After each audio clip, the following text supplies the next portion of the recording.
Okay, so this video is how to create a brand new report. We've actually already done one of these in lessons before, so use your create button. Again, make sure you've got your template at your side of you because that's what you're going to create. So I'm going to use the report wizard. What am I basing my report on? My table or a query. Remember, one of your reports is based on a query, so pick the right one or you will have to start again. And then double click on the fields that you want in the output of the report. So if you're running one based on a query, not the fields that the query needs, just the fields that you want in the actual report. So pick and choose which ones you want, again from your design. Make sure if you are going to group any, you pick it here.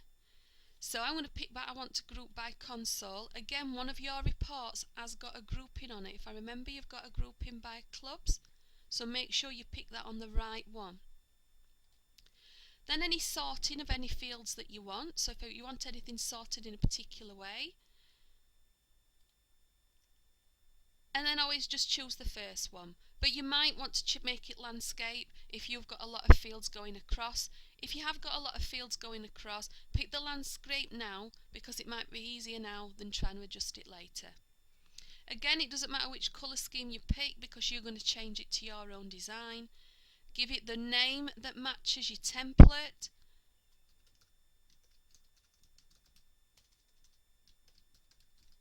Must be exactly the same, that's what I'm going to look for. And then similar to a form, it's now giving the output and you change it to match your design. Bear in mind as well, once you have changed it to match your design, you might need to change the alignments and everything as well. Okay, so what we're going to do now then is we're going to change it to the design view. So if you look, it automatically takes you to the print preview. So turn that off and then I'm in the design view. So the heading of the report, just like in a form, I might want to move that box, I might want to make it bigger and then actually change it to the name that I want to call it. So I'm going to call this report to show all games grouped by console. And then again, just like in your form, you can right click this to change the colours, the font colours, whatever you like to match up to your design. So remember, again, you're doing it to match your design. So it's just pick and choose. And again, if you right click, you can change the back colours of the actual sections as well. Again, you're going to be doing that to match your design.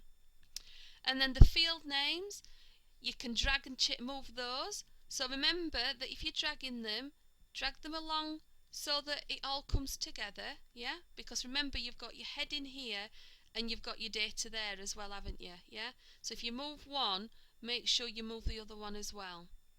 Alright? And then the next thing is, in your page footer, you might have some totals to add. Now if you've got any totals, this is how you do it. Click on the field that you want to add up. So let's say I want a total of that field. I'm going to click on the actual data in the detail. And then up here, look, pick which function you want. So I want a sum.